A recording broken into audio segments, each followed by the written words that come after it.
right, y'all back with another one. Word on the street with Mel and Vibe. Right now, we're about to go and interview our favorite person in the world. Yes. Boss man, we call him, but he is known as Big Fred. Yes. What's going on, boss man? Yes. Not much. A lot of people miss this man's face. We miss his face. Yes. Yes. So I miss his brisket too. We do. I miss the burnt I ends. miss the brisket.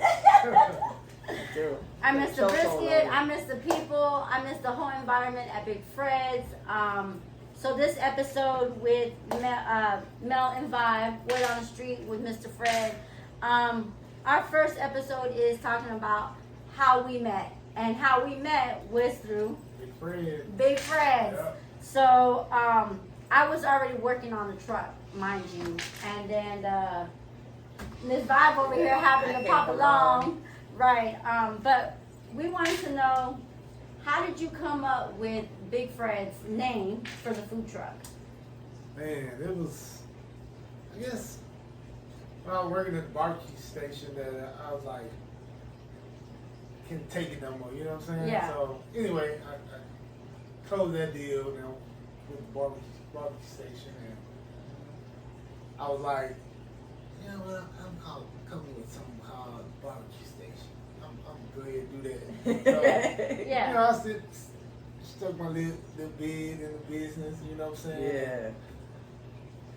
And that's how you came up with the food truck. I just got the vibe, you know? Yeah.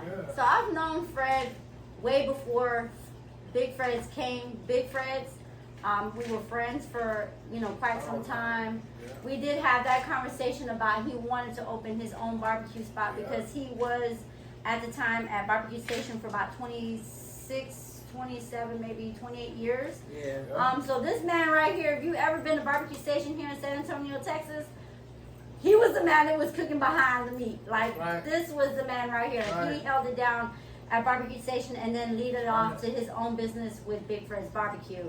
And his customers, eventually followed him out to Big Fred's.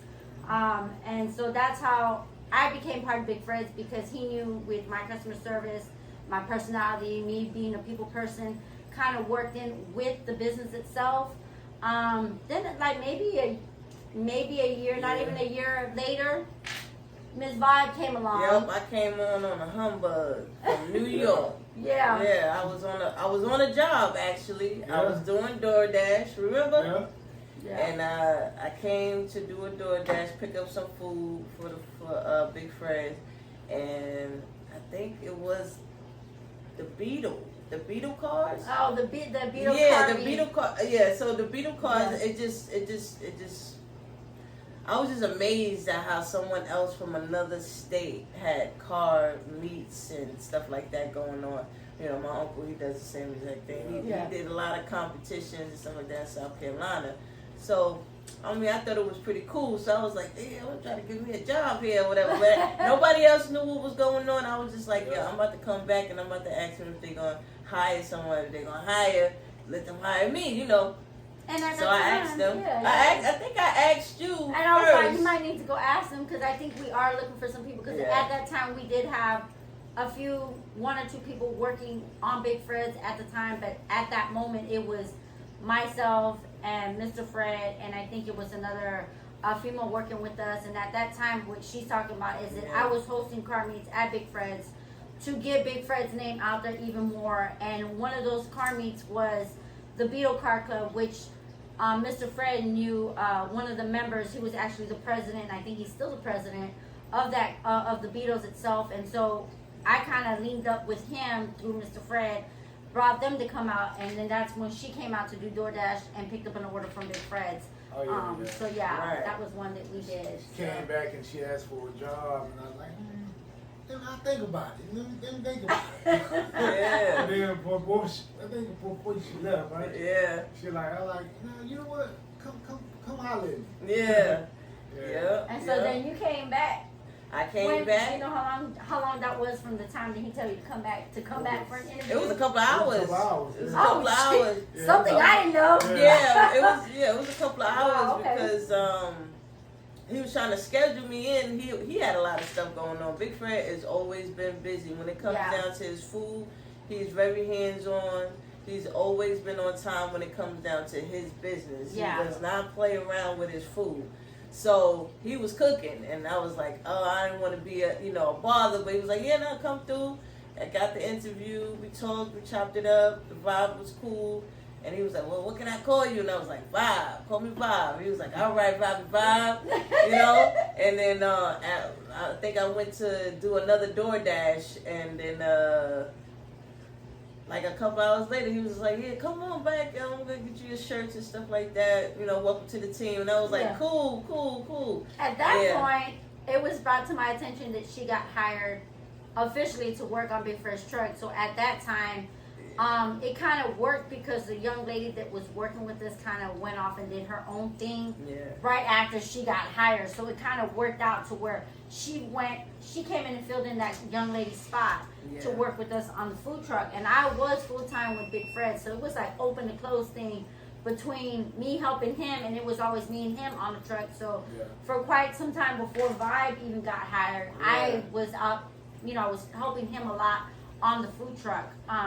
And so when he said I hired a new girl, her name is Vibe, I think y'all gonna get along just right. I said, oh yeah, what made you think that? He goes, y'all's personality is gonna match. And I said, okay, well we'll see when she comes. I said, I hope so. I said, because if not, Fred, you already know how I am. I'm gonna speak my mind. And so Leading Beyond, Vibe started the following week, and she came on the truck and she's like, what's up? And at that moment, this girl's my sister now. I was like, her family adopted me and everything. Yeah, so my family has brought her in. Mr. Fred brought her in into my life. And I was not really going through it at the time at the life, but I was asking, I said, where are you from, Rob? She goes, I'm from Queens, New York. And I said, right, get it right. Oh my God. I said, you from Queens? At that point, it was like a sisterhood. Yeah. Kind of combined because my daddy that raised me is from Queens Rockaway, New York. So I have to put that out there because I know my family back home and her family back home is going to be watching this. So we combined, and ever since then it went, Big Fred's blew up. With her help, helping us helping Mr. Fred. It blew up, and Mr. Fred was always busy. And there was regular days that we would just sell out of food. We didn't even have to have a car meet for us to sell out of food, but just the promoting and the marketing between the three of us and putting it out there, it helped his business progress more than it was already before she got there. So thank you, Mr. Fred, for getting her on the truck. We had a blast. So the experience working on the truck was amazing. Yeah. Even down to the cake. A lot of things. I had a lot of favorites on your truck. Yeah. I just want to say that brisket. Yo. Put a chokehold on me. Yeah. Hey, see y'all from Texas. We got. So is there anything that you want to say to the people out there? And I just would like to say thank y'all to the bottom of my heart. That I appreciate y'all, man, and it's just I can't even say it. He's lost for words. Yeah. But we want to thank you guys. Thank you so much. Thank you so much. And stay tuned because who knows when Mr. Fred is ready to come back, because he sure will let us know because we got his back. That's right. And that's Word on the Street with Mel and Vibe with Mr. Fred. All right now. Love you guys. Bye.